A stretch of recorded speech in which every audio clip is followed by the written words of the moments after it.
Yung mga ari-arian po ni Bryce, how much is he willing to give up? The money's in the bank, his assets, his cars, how much is he willing to give up? I'll lay the premise. If you take a look at my Facebook post just a while ago, I said, sometimes we learn in law school that what is legal may not be moral, what is moral may not be legal.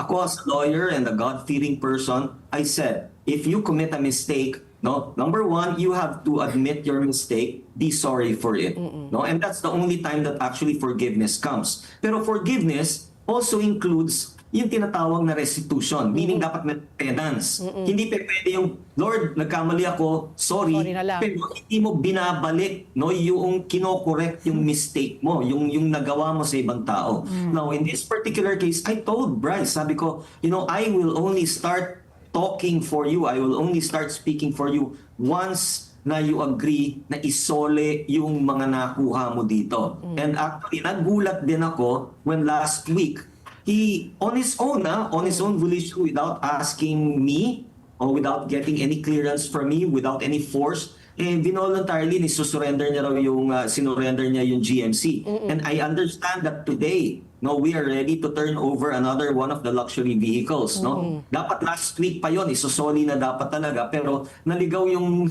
coach, yung susi ng kotse.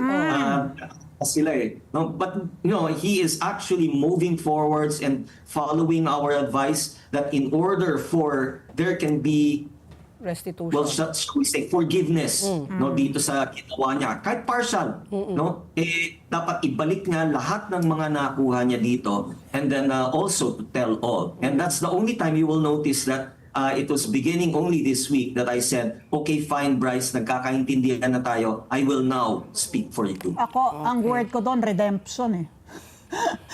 To redeem himself. Attorney, paano yan? Frozen na yung AMLAC, Anti-Money Laundering Council, parang frozen na yung kanya accounts, assets niya. Ano kayo? Pro bono na, attorney. Paano yan? Let's sabi ko.